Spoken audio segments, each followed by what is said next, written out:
I want to welcome you to this event, and you are at the right event if you're here for January 6th Justice, our freedom, our vote. We are grateful to have you all here with us.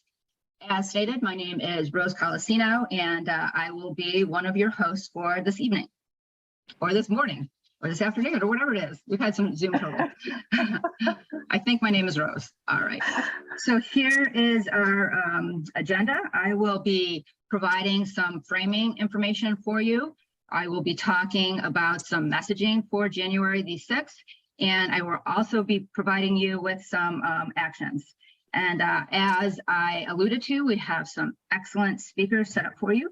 First up is Anthony Vega, who will be talking about election security. Then we have Sara, who will be talking about gun violence prevention. We have Grace Barter, Grace, that will be talking about reproductive rights. All of these issues are important to the midterms, which of course we want to elect folks that speak to our values.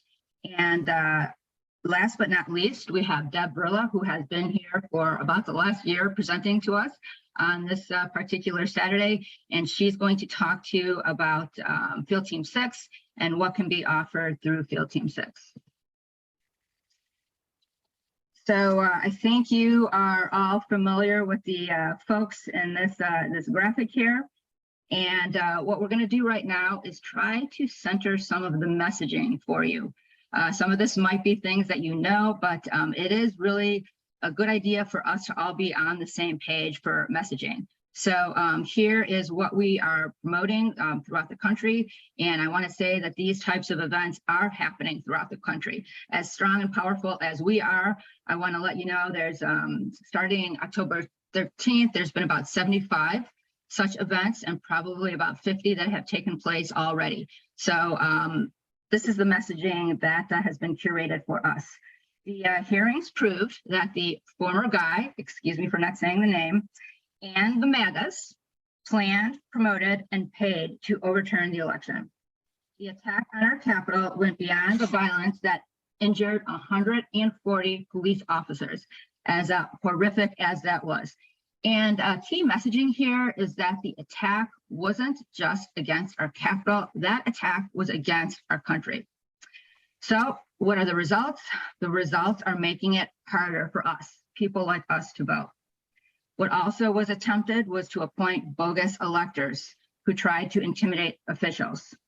What's key and what we are trying to do here and throughout the country is to make sure that all of those, no matter who they are, that are accountable for January 6th, do pay their dues.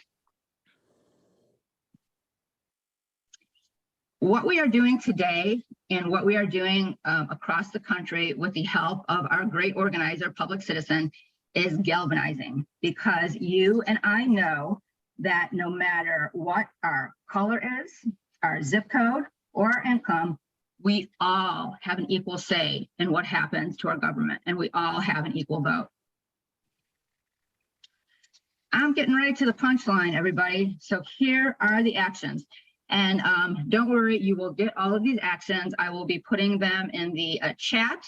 And also I will be sending them to everyone. We had some technical difficulties for those people that have not been able to get on. They will get the recording and they will get all of these actions. I don't expect that everyone will do all of the actions, but we are asking that depending on what your time frame is, what your talents are, that you do pick at least one, maybe two. Right off the bat, I want to tell you that I think this is a general consensus. In order for us to put into office, let's just say people that reflect our values, the number one and two thing that I think many of us agree that we can do is to canvass and phone bank. I do believe that many of you are coming from not only Illinois, but across the country. So there's a number of swing states. There's a lot going on in Illinois, but I'll rattle off a couple of states for you, even though you didn't ask. Wisconsin needs us. Michigan needs us. Pennsylvania. I've also heard as of late, there's some sleepers out there that are not getting a lot of attention, and that's North Carolina. That's Arizona. That's Nevada. So a lot to do. I won't share all of those links, but I think you will be able to find opportunities because you're a hot commodity if you're willing to canvass and phone bank. I personally would like 2 more senators on the Democratic side, but I think all of that is feasible. And something that I'm going to offer to you that I need to practice, let's not pay attention to the polls. Besides that, I have served as an election judge, and I strongly suggest that if there is time, you sign up for a poll worker and get your training. These labels are different across the country, so you might understand these roles differently. In Illinois, we call them election judges, but we most definitely need you across the country. Also, there are poll observers. I happen to serve as a observer for, I think when he ran for Senate, a gentleman by the name of President Barack Obama. So very much in need of observers. All these links that we are showing you on the screen that will, I promise, be placed in the chat are links that will allow you to sign up throughout the country. For those that prefer to write letters, we got you. I had a great meeting with Common Cause Illinois, as well as Common Cause across the country are doing great things to protect our vote. So this particular link, you can write a letter to the editor. If you're a seasoned writer, as I know some of us on this call are, we've got some journalists here and retired journalists, you can write your own letter, but there's also a really easy peasy tool from Common Cause that gives you the whole framework. And I also want to call to your attention scrutineers. Scrutineers is a group that I have worked with for a number of years, and they are a group that will train you on observing vote processing and vote counting. So if any of that speaks to you, and I hope at least one of them do, like I've said, all of this has been carefully curated for you. I hope you take us up on one of the offers. I don't have a link right here on the slide, but you will have a link in the chat in the follow-up. I highly recommend the voter protection programs. And there is one by Wisconsin Dems. There's one by Michigan Dems. It started by, it started with a woman from Georgia, Stacey Abrams. She started this whole voter protection process. And that's just another opportunity for you. Couple more actions before I introduce and turn it over to my friend Anthony. If none of that works for you, I'm going to keep trying. This is an excellent, this is an excellent digital toolkit. So take a look. And by the way, for those of you that happen to be looking at Deb right now, are of the persuasion of Twitter, the hashtag Jan6Justice is the hashtag that we're using today. If you could all spread that far and wide after this meeting, we would be thrilled. So I do have a link for this digital toolkit, and this is a link that will help you through social media protect our elections. Now, I think this is the last one. Harder to explain, but there is a process to help you pass local resolutions. And you can do this on a local, state, and national level. Public Citizen has been having weekly meetings to show you how to do this. It is involved. I'm not going to tell you that it's easy, but if this is something that speaks to you, we hope you will take us up on that. So lots to do. Now I am absolutely thrilled. I feel that we have just an outstanding slate of speakers here for you today. So I want to tell you before they get started, those that want to take away our freedoms and fundamental rights want to attack what some of these fine speakers are going to be talking about. They want to attack our reproductive freedom, gun safety, voting rights. These speakers are going to tell you how that is not going to happen under our watch. Now I have the distinct pleasure of introducing to you our first speaker, Anthony Vega. Anthony has dedicated his life to serving the community around him. Through his experience in advocacy, community organizing, and volunteer work, he has learned what is important to his community and carries those experiences and conversations into his work every day. And I want to testify to that. I have had the opportunity to meet with Anthony. He is incredibly concerned about all of our voting rights, and he has been working with us for quite some time. As Chief of Staff to the Lake County Sheriff's Office, Anthony experienced firsthand the commitment it takes to lead an executive office at the county level. As Lake County's clerk, Anthony will prioritize strong and ethical leadership to provide ballot access to all voters by modernizing the office and strengthening election security. So thrilled to have you here, Anthony. You now have the mic. Thank you so much, Rosemary, for inviting me, and thank you to Indivisible Illinois for inviting me to speak. And thank you, Rose, for really framing the discussion today. I think you're spot on, and I think it is incumbent upon all of us to continue to do the work and lay the groundwork to protect our voting rights, to work on preventing gun violence and all the other issues that we're talking about today. But I'm here to talk about election security or voter protection. What we've seen since 2016 and really during the January 6th, and I want to frame my comments to what happened on January 6th. On January 6th, I was chief of staff to the Lake County Sheriff's Office. I was in my office watching CNN with the events unfolding of the images of Proud Boys storming the Capitol, trying to stop the peaceful transfer of power. And at the same time, my computer monitor started going off. The State Terrorism Information Center was activated, and I was getting notices through that channels about activating law enforcement to start sharing information, because the communication was this: we don't know if this is the start of something in DC, and we don't know if it's going to spread to other state capitals or other community hubs. And so we had to start sharing information. And so to me, seeing live on CNN and then having locally that stick, which is what we call it, start being activated and start sharing information, it really put things into perspective and really catapulted me into where I am today, which is running up to be Lake County's next clerk. But and if I can, go back, I became an election judge when I was 16. I've been actively engaged civically since I was 16 as an election judge, a site manager, and a poll watcher throughout my adult career. And so we're entering a phase of where Secretary of States and county clerks are faced with a two-prong defense posture. One is from foreign actors that have and successfully attempted to infiltrate our voter databases. And we know in 2016, over 20 states were victims of attempted hacking from foreign actors. Illinois was the only state where a voter registration system was successfully breached.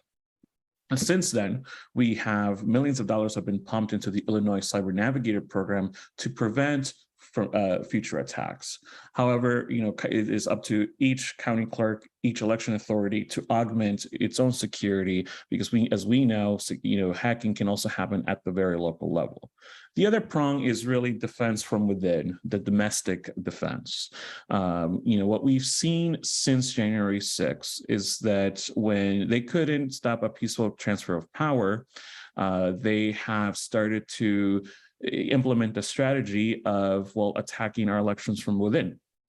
We have a lot of the people that were, at the January 6th events, running for Secretary of State offices, running for county clerk offices. And these are people that are spreading the big lie, that are going to undermine our election process from within. And you have candidates that are declaring that they would not certify certain election results if their candidates don't win. And so what this does is just sow further distrust with the public, undermine our democratic institutions. And so it is incumbent upon every single person to elect strong clerks, strong Secretary of States to be able to hold that line. In many states, the Secretary of State is the chief election authority, but in states like Illinois, it really is the county clerk. Illinois has the State Board of Elections, and so county clerks follow state law and how state law is executed to conduct elections. And so, while Illinois is your typical Democratic state, blue state, let me get down to the geography here. It is a blue state. only if you're in Cook County and Chicago. As you leave further out from the Democratic hub, Illinois reflects some of the viewpoints. It reflects some of the geography of what we see in Arizona, what we see in these other, it's a very red, red areas. And so if we let these clerk offices fall in other counties, they will do enough damage that the entire state election results will be undermined, and it's going to take even longer to rectify. And so now county clerks and election authorities are faced with preparing for the big challenges in not only in this election, but the municipals next year and our 2024 presidential election, because we know that apart from candidates running to be the chief election authorities of their jurisdiction, there these extremists who attacked our country are also recruiting election workers so they can disrupt further election day processes. Not only that, but they're recruiting poll watchers, and poll watchers are really more observers. And if something goes wrong, you notify the proper authority. But it's shifting to having them be actively disrupting our processes. And when you're seeing it here in Lake County, Illinois, where we have members of these far right extremist groups who are already they're already going to the clerk's office demanding to audit the voter rolls, to demand audits. Again, and we've seen time and time again that there is no major voter fraud or election fraud conspiracy theories. You have people who are not educated, but who believe in the big lie and are taking it upon themselves to wreak havoc to our process. What's even more nefarious is the voter protection, the election security organized wing that is masquerading as they're using some of our talking points about making sure every vote is counted. And there are two groups: Protect America Now and Truth the Vote. When you look at their websites, they seem, at first glance, like they're concerned about election security. They're concerned making sure that everyone is able to cast their ballot. But as you look into the context of what they're actually saying, and you look into who's behind it, it's really far more nefarious. They are encouraging people to become auditors. They are encouraging people to become election day workers, election judges, and poll watchers. And they are encouraging people to actively disrupt election proceedings. And what is really fascinating and is really dangerous is that particularly the Protect America Now and Truth the Vote is being pushed by this far-right extremist movement, which is the constitutional sheriff movement. The constitutional sheriff movement is a movement that believes that the county sheriff is the supreme constitutional authority in that county, which means they can choose and pick which state laws to follow, which state laws to enforce, and it gives them added power according to that movement. And we have, it's a rising movement in the United States that started around 2015, 2016. And if you Google America's Sheriff, you'll see the face of the constitutional sheriff movement. And I believe he's from the state of Arizona. And you also have currently 3 county clerk races in Arizona that if they win, if those candidates win, then Arizona elections are going to be contested for many years to come, because they have declared that they will not certify certain election results if the outcome goes a certain way. And so the challenge is not only protecting our elections from foreign actors who want to disrupt our proceedings, but from domestic actors who want to undermine our election proceedings for their own pursuit of political power.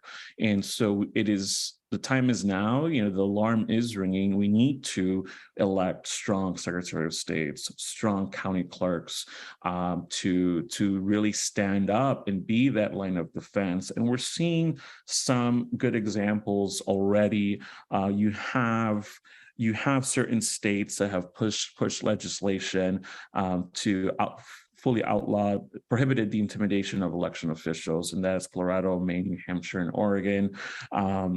You have other states that is exempting the disclosure of poll workers' private information, because some of these movements are also intimidating election day workers, election judges, and poll watchers. And as in that information as to their address and other personal information was considered public, but now certain states, as a preventative measure, are making that are prohibiting the disclosure of that information.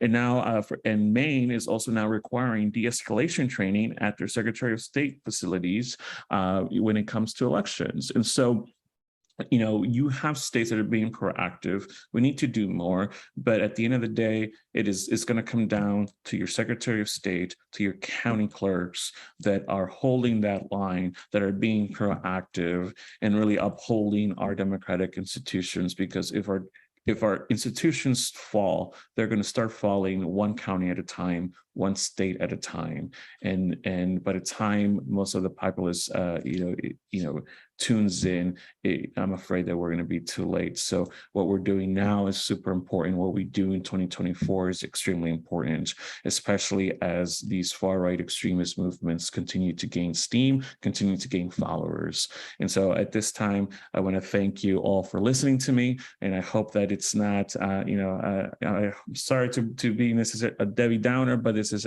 something important that we have to be alert. We have to continue to work on together, and we have to again, our democracy is fragile.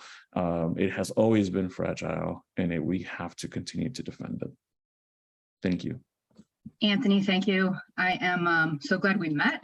I am so glad you found the Vote by Mail Task Force. We are honored to have you attend our meetings when you can. We understand you're very busy now. And I know that you have a big day ahead of you. I know your campaign manager very well. So do not want to upset Maggie, but is it possible that you take one question? Absolutely. Okay, thank you. From Marion Drake, how can we fight against MAGA election officials who have already been elected? That's a really good question. There's going to have to be an accountability piece through the state legislature, in my opinion, to prevent some of this. But if all else fails, and we have extremists in charge of election authorities, there's always a measure to recall them.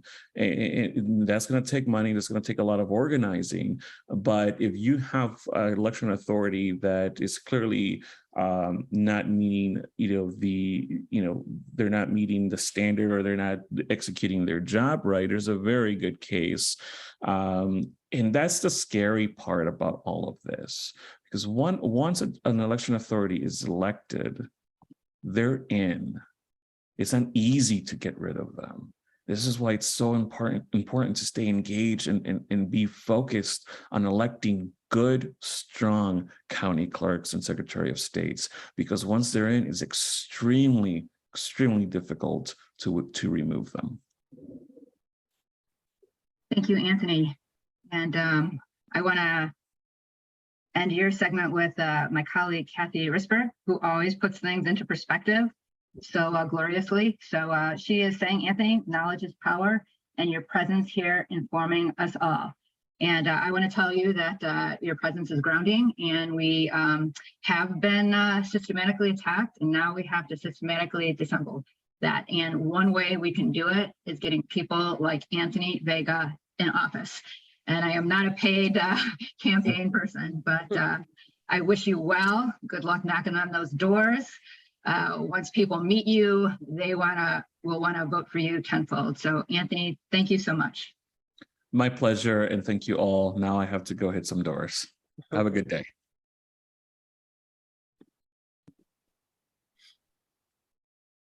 All right, here she is, another heavy hitter.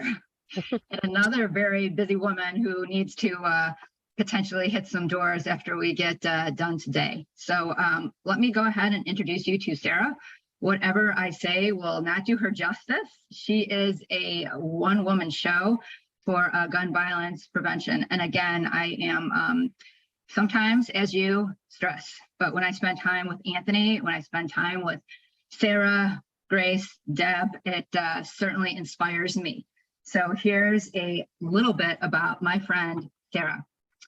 So Sarah has a wide range of skills and experiences that she will bring to the county board, including her expertise in communications and messaging and her commitment to public service. We can underline that.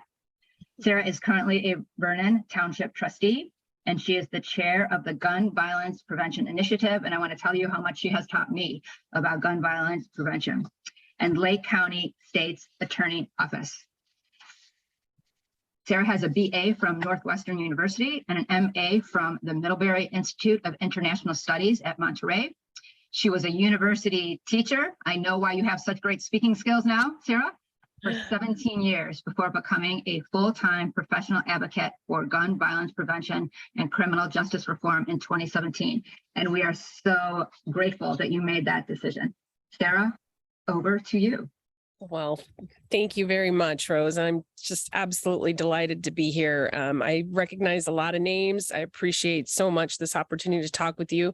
I am currently the chair of the Gun Violence Prevention Initiative in the Lake County State's Attorney's Office, which I'll talk a little bit about in a minute as an example of why gun violence prevention is one of the most important issues that we need to be advocating for today and always. But I'm also a candidate for the Lake County Board District 18. And so I just want to really quickly, in case there are folks that live in or near those communities or have friends or family who live in those communities, that's Vernon Hills, Buffalo Grove, Killdeer, Long Grove, Hawthorne Woods, and Lake Zurich.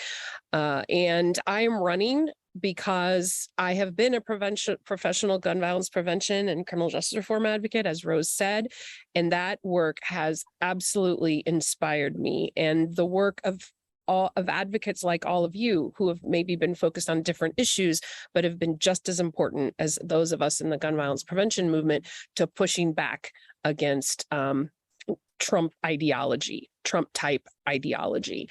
And what drives me is my absolute conviction that although money will always be important in politics and it will be necessary to make real change, if grassroots advocacy is done right, and nobody does it more right than the Indivisible Illinois Social Justice Alliance and Rose and Kathy and all the other folks that made today happen, if it's done right, then it can be every bit as powerful and influential, I believe more so than money in politics and in making change.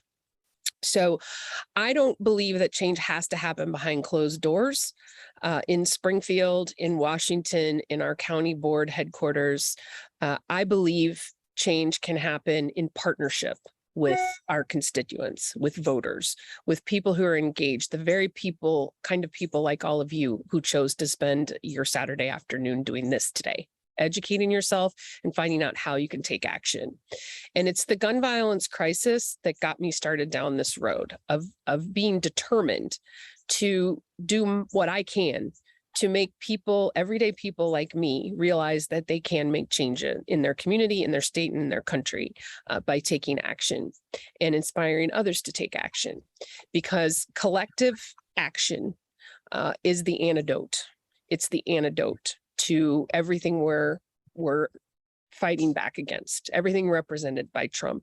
Collective action on the part of people who want to save our democracy, who want to end the gun violence epidemic, who want to restore and ensure access to reproductive rights, and so many other issues.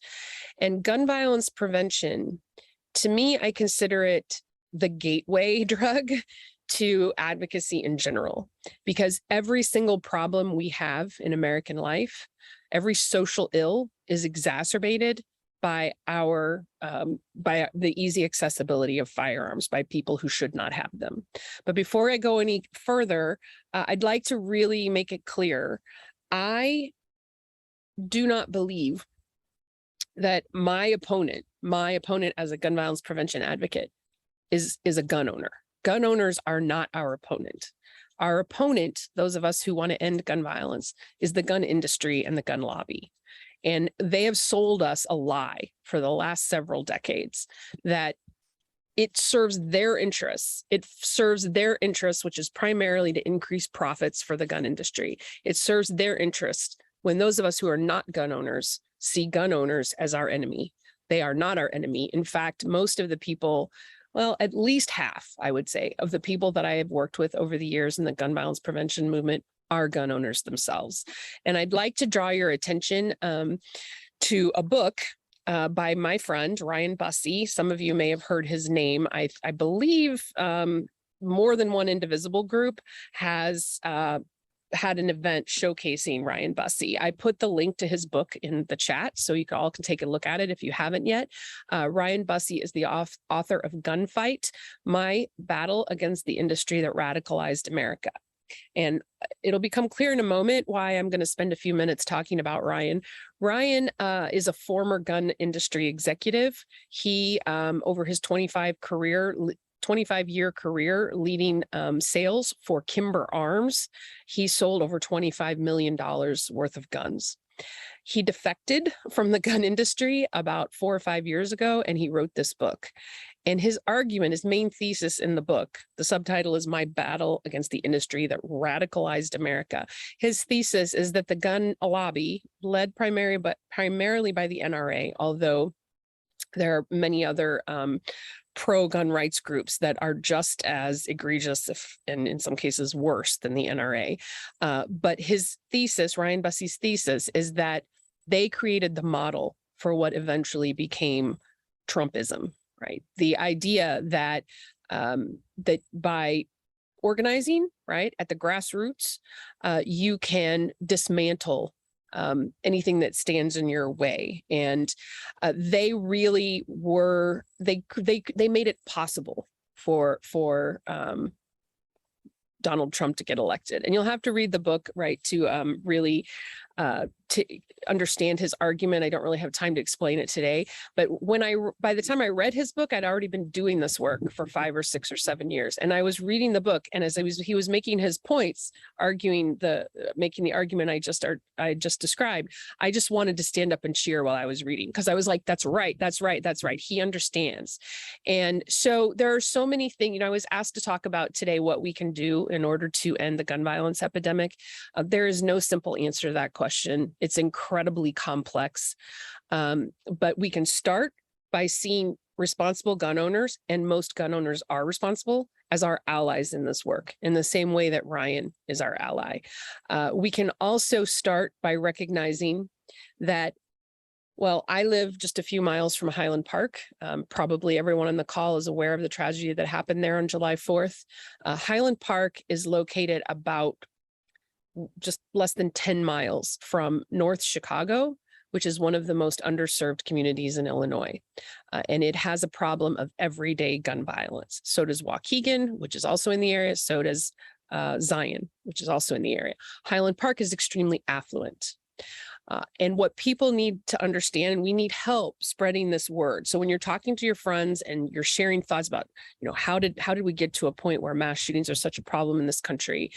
One of the most crucially important things I need your help communicating is July 4th happened because we have failed to put ending everyday gun violence, the kind that happens in communities like North Chicago, Waukegan, and Zion, which are virtually next door to Highland Park.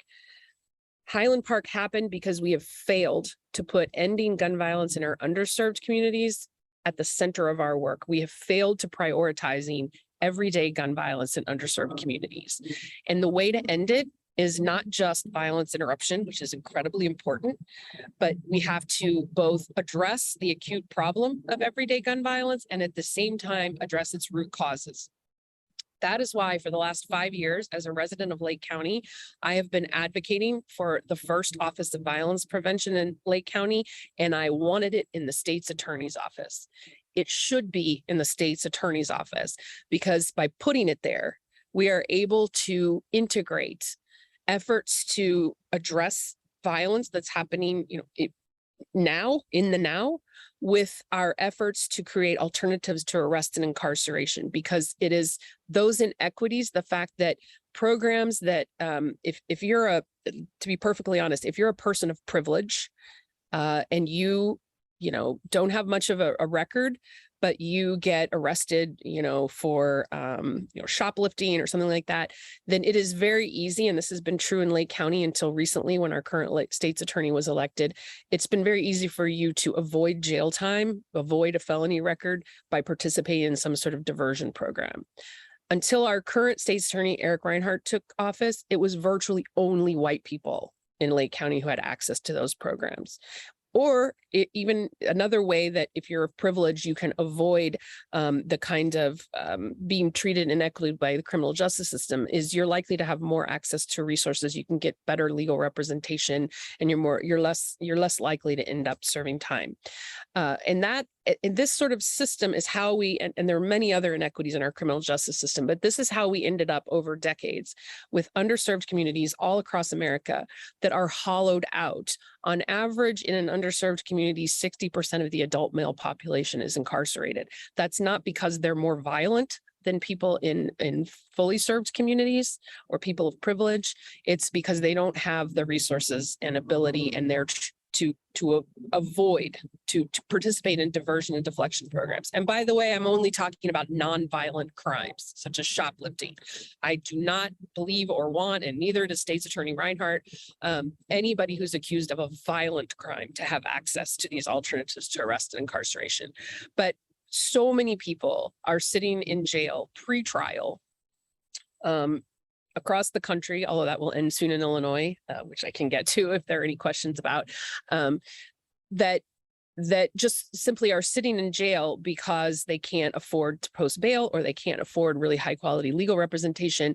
And so you end up with hollowed out communities. Over decades, that leads to disinvestment, which sets the stage for a community to become wrecked with gun violence. Then the gun industry comes into the picture. This is the key thing to know. The gun industry wants violence to be high everywhere, but especially in underserved Black and Brown communities. Because when violence is high, especially in those underserved communities, they can sell more guns everywhere, but particularly in communities of privilege. And so we have allowed the gun industry, the gun lobby, to operate with impunity in its marketing practices for decades. And what they do, and all you have to do is look up advertisements for firearms. And in many of those companies' marketing practices, you will see clear, unmistakable evidence of them using fear and racism to sell guns.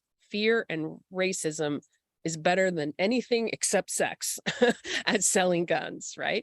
And so that's why if you live in a community of privilege, if you live in Highland Park, you now have to worry about whether or not you will go to a parade and some disturbed individual who shouldn't have access to a gun has it, right?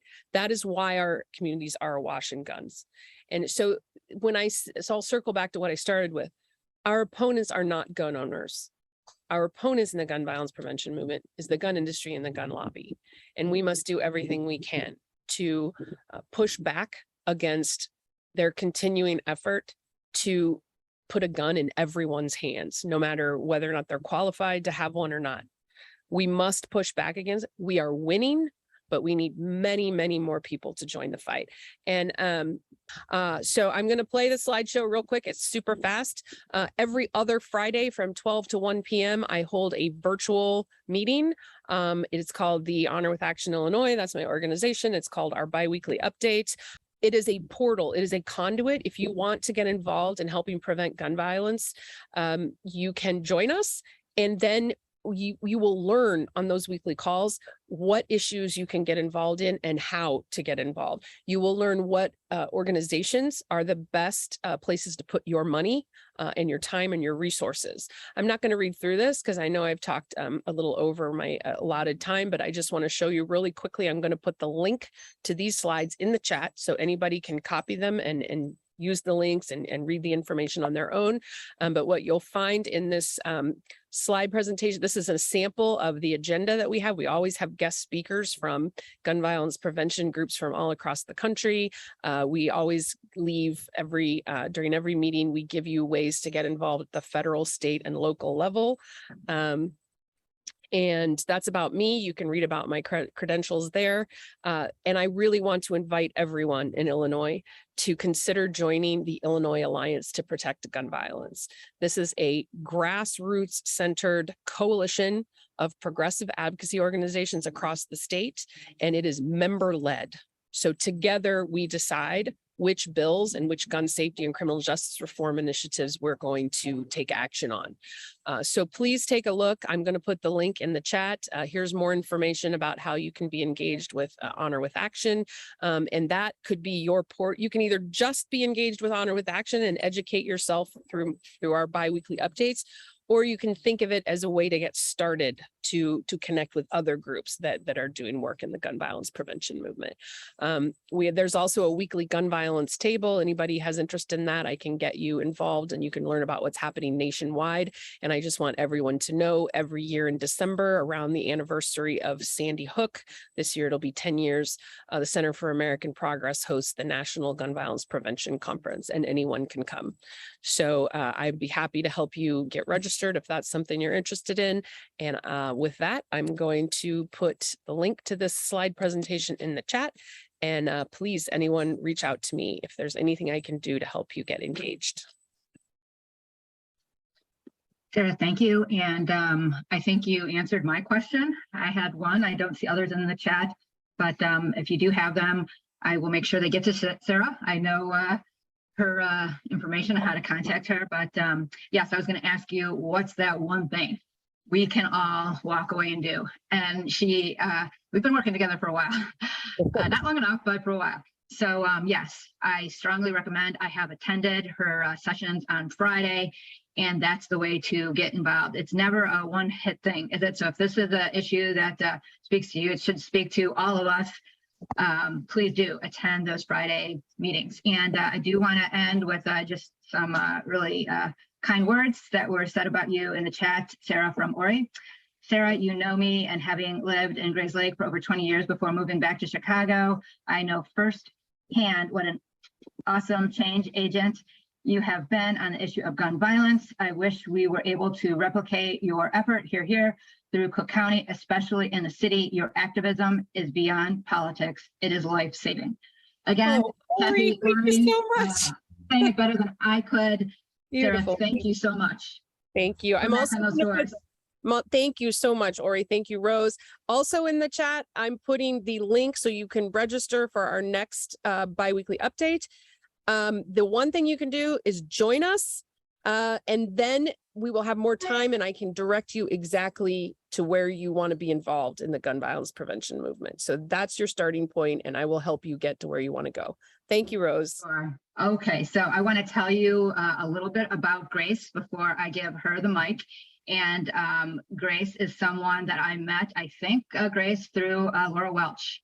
She connected us through Illinois Now, and I'm so glad she did.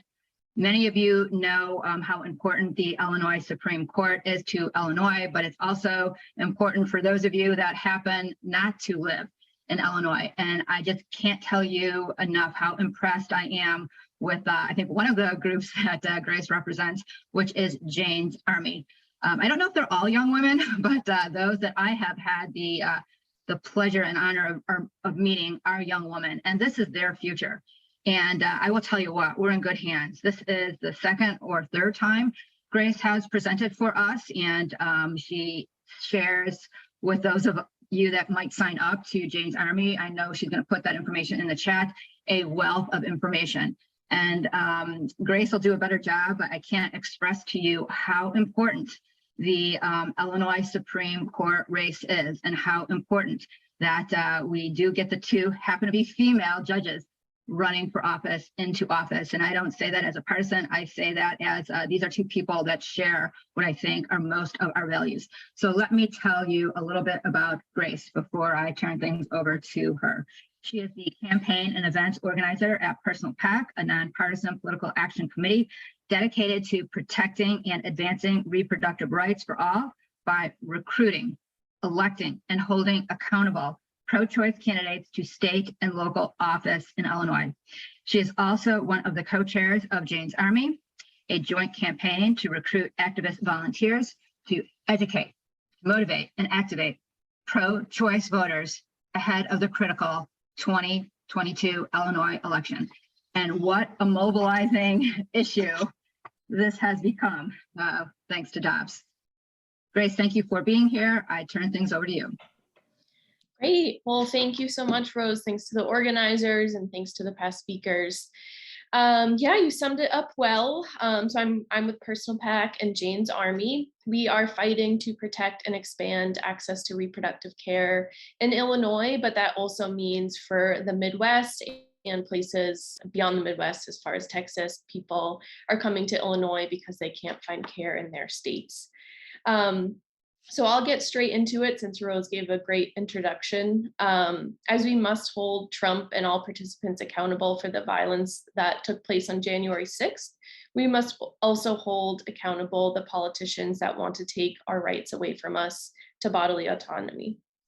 So I'm sure that many of you all know it's not a hard gap to jump, but there is a strong tie between anti-choice extremists and white supremacists.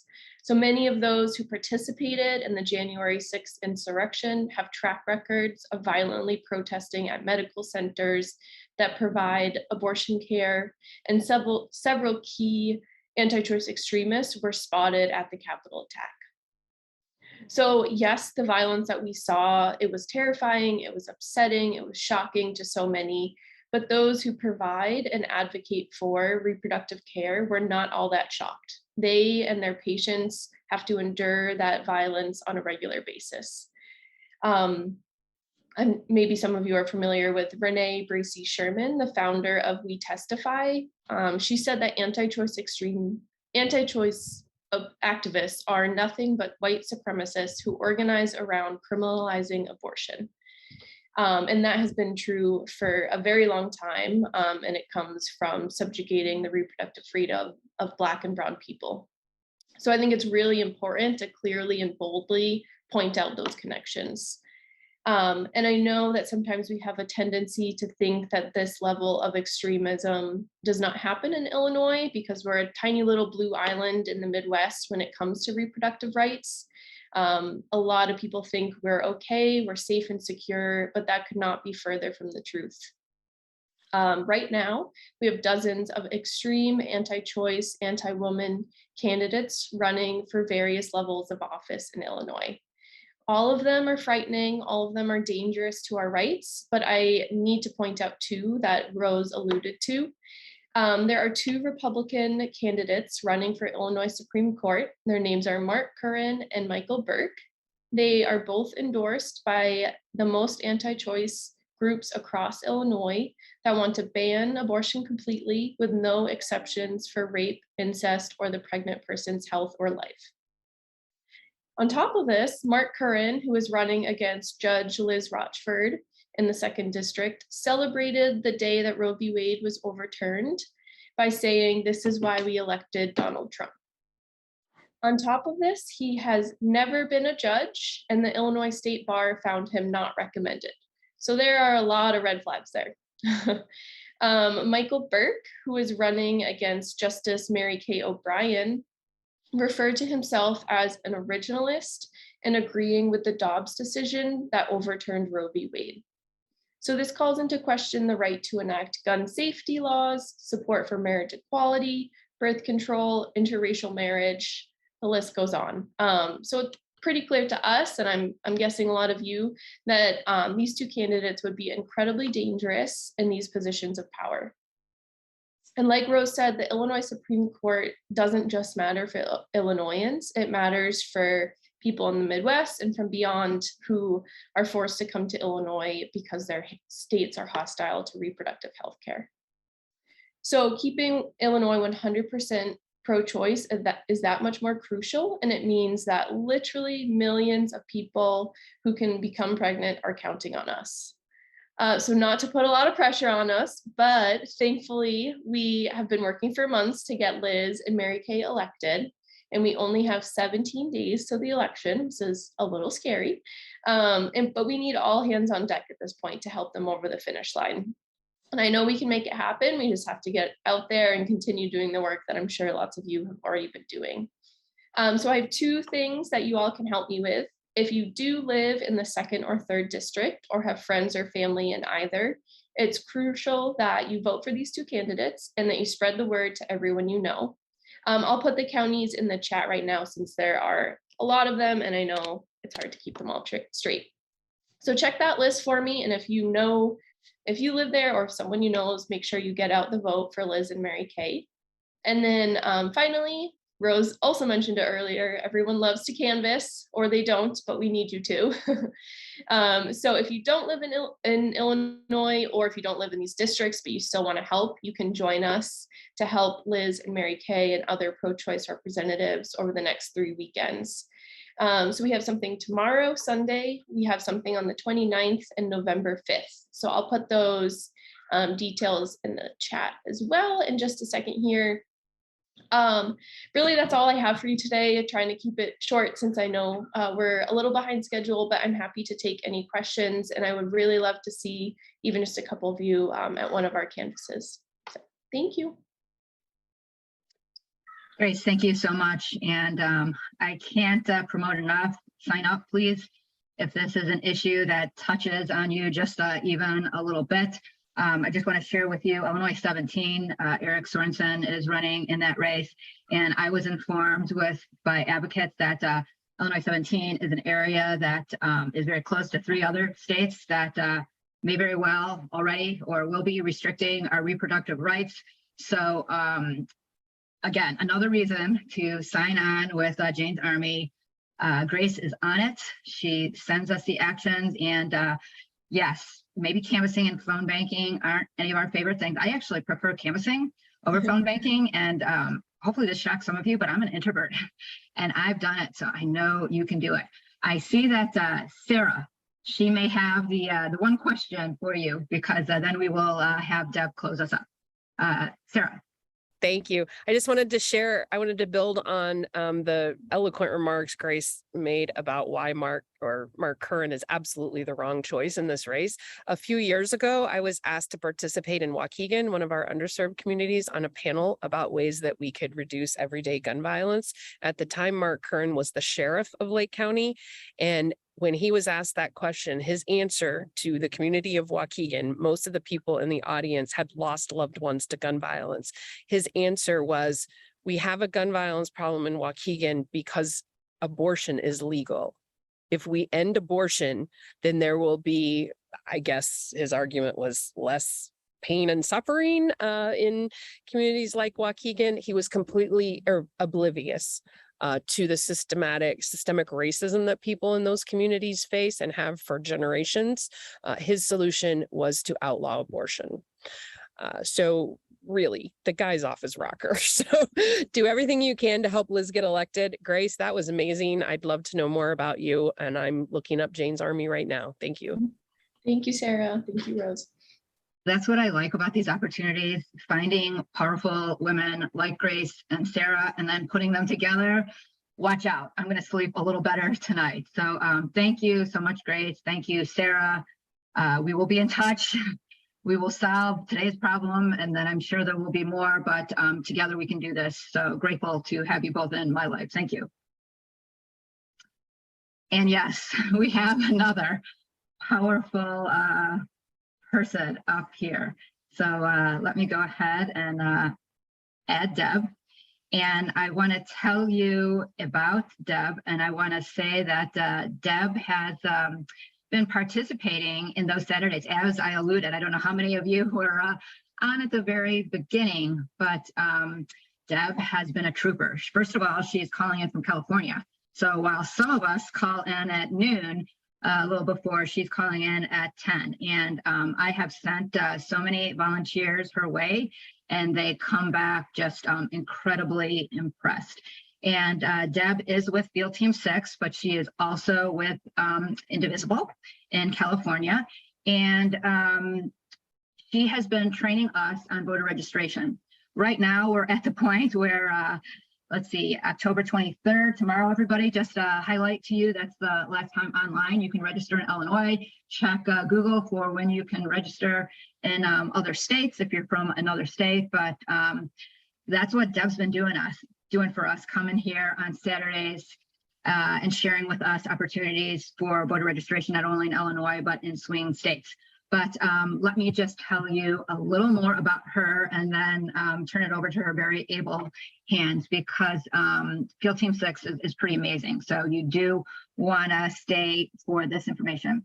Deb lives in Redondo Beach, California. lucky you, but grew up in Michigan. She has worked in software training for many years and volunteers with Indivisible Beach Cities in Field Team 6. She currently runs both the text banking and social storming programs. And by the way, if you need training, you don't feel comfortable with text banking, Facebook, Instagram, I don't know what else is up your sleeve, Deb, maybe YouTube. Deb is very patient and very kind, and she's the person to go to, as well as our Field Team 6 Illinois. I have to do a pitch for them too. She currently runs both, as I said, the text banking and social storming programs. Their social storms are sending out over 10,000 tweets and generating 70 to 80 million impressions on Twitter every week. There are text banks running today into the aforementioned Nevada, Michigan, Pennsylvania, Colorado, and Iowa. Deb can tell us how we can win. Not a big ask, is it, Deb? Over to you. Not a big ask at all. Yeah, we can win. And, you know, I'm so optimistic about this whole election. And I heard a great word this past week, polar coaster. And that's what I feel like we're on. You know, if you pay attention to these polls, one day they're up, one day they're down, and we can't get complacent. We also can't get overly worried. We just need to keep putting in the work until November 8th. And afterwards to keep people calm.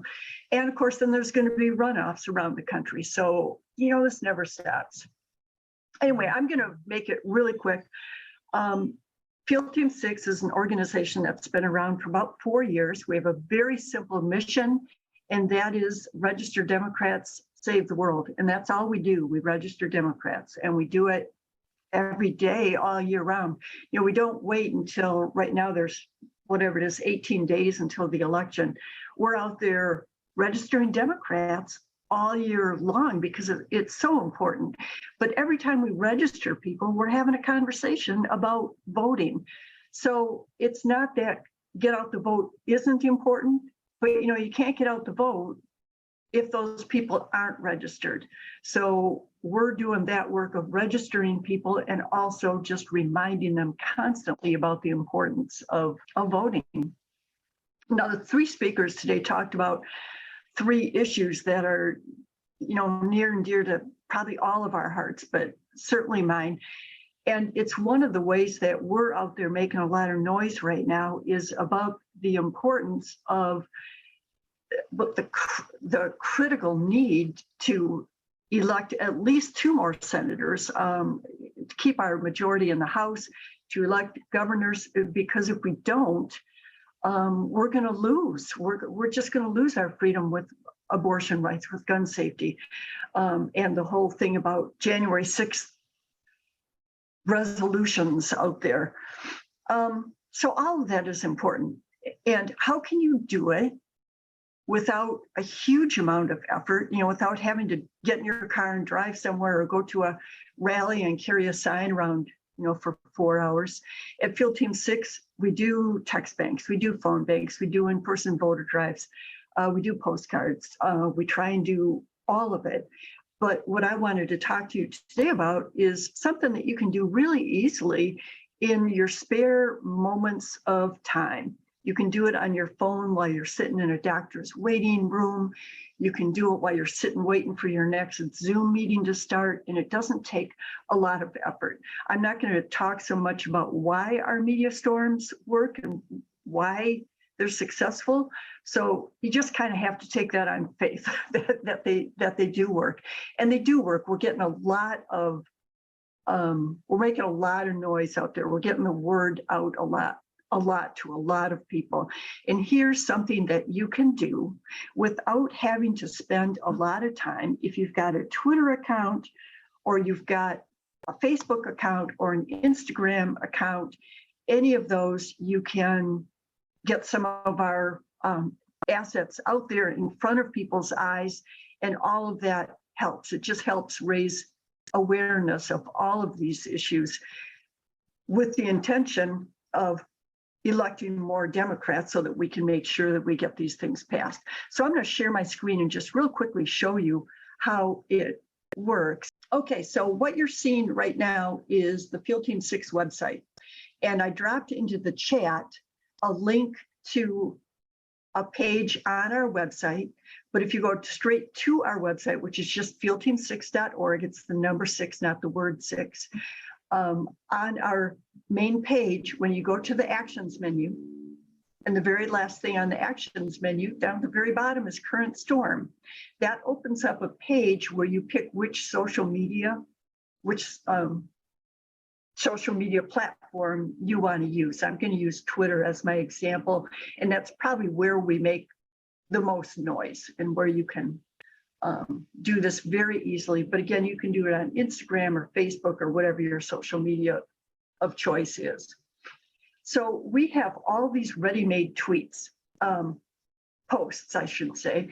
And, you know, a lot of people are scared of hopping onto social media and being vocal about any of these issues because they don't know what to say. They don't know how to design their posts. They don't know even how to start with this. So we've done all the heavy lifting for you.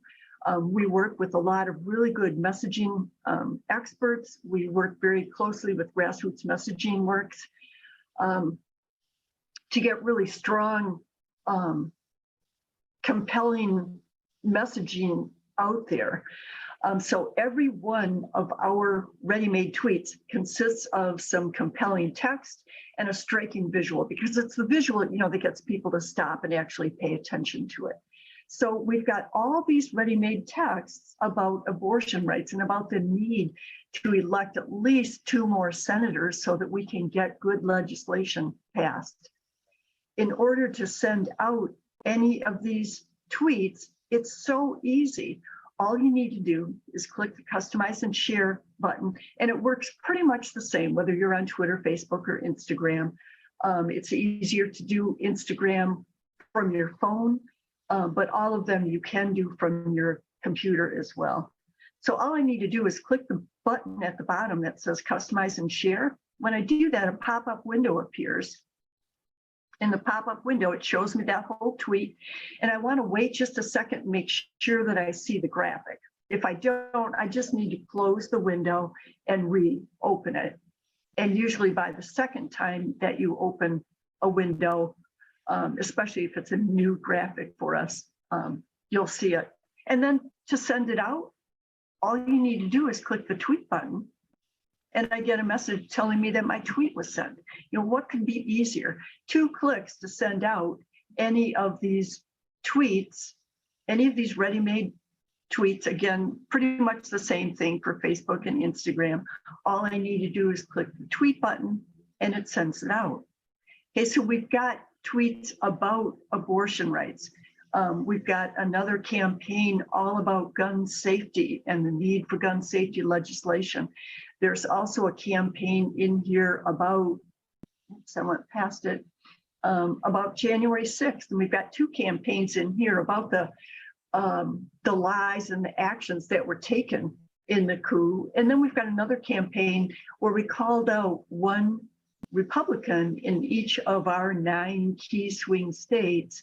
And we talk about the lies and the actions that they took when they were involved in the insurrection. Again, all I need to do to send any of these out is click the big blue button. And then when the pop-up window appears, just click the tweet button and you can send it out. The second part that I'm not going to go into, but the way that our media storms are successful is that we've got an army of people who've been doing this for 2 years, who are out there searching for all of our ready-made tweets. And when they find them, because all of them contain a hashtag, it's hashtag voterizer. All of our tweets have hashtag voterizer somewhere in the words of the tweet. They're searching for those tweets, and when they see them, they promote them. They retweet them, they like them, they leave comments on them. And by doing that, they give each one of these tweets more engagement. So it rises up and creates a storm basically on social media. And that's how our social storms happen. But one of the things that you can do really easily with not a whole lot of effort, if you have an account on social media, all you need to do is open up this page that I dropped a link into the chat, and I'll drop it again for anybody that needs it. That opens up this page. Choose your social media platform that you want to use, and all you need to do is send out some of these tweets. That helps get these messages out in front of eyes. It helps that they will then be seen by our army of social stormers. They'll amplify it, get the word out to even more people. Like I said, we're sending out last week we sent out 14,000 tweets and created over 80 million impressions. It was the biggest week that we've had yet. And that's really helping get the word out there. We know tweets don't vote, tweets don't register to vote. This isn't going to solve all the problems of the world, but it takes all of us working together. And if everybody does some little bit, whether it's going to one of your the three other speakers, whether it's going to your meetings and getting involved with that, or sending out some tweets, if we all do something, that's what's going to make the difference and help us to win in November. So that's all I've got, Rose. I'm going to turn it back to you, and I haven't looked to see if there's any questions in here, but hopefully this is just something that's really easy for people to do, and a really easy way to get involved. So I'm going to stop sharing my screen, pop back to Zoom. Thank you, Deb, for another excellent job. And we are running a little late on time. We did start a little late, but what I will tell you about Deb, please join her on Wednesdays. She provides preliminary training. She also provides advanced training. So this is about all of us working together. This isn't about just one group, be it Indivisible or Field Team 6. It's all of us collaborating, working together. And I think, Deb, we've done a fine job of doing that. So I am so grateful for your partnership, your leadership. And I hope that we continue to have the opportunity to have you come and speak at our events. So I am going to go ahead and close because, again, it looks like it's still sunny. And I know that, don't even tell me, what do we have, 18 days or so before election? So I know everybody has a lot going on. So I'm going to go ahead and put us in gallery because I don't like looking at myself nice and big. I like looking at all of you. If you feel like putting your screens on, I would love it if somebody could take a screen capture for those of us that feel comfortable being on video. That would be great. But I'm going to go ahead and conclude this event. So thanks to everybody for coming. Thank you to our speakers. Thank you to all of the collaborators, my Indivisible colleagues that helped me put this event on. We will most definitely send out the recording, and whoever is in here, I'll just put it out in the atmosphere. Apologies to those, some of the 250 that we're trying to get in but couldn't get in beyond our control. We'll do some audits and figure out what happened there. But please save the chat. Please think about and do some of these actions. We need all of us. We need me. We need you to get to the finish line. And I ask you first and foremost to be safe, take care of ourselves in these hectic days. And I do hope you continue to join us at future events. So this concludes our meeting. Thank you all for being here.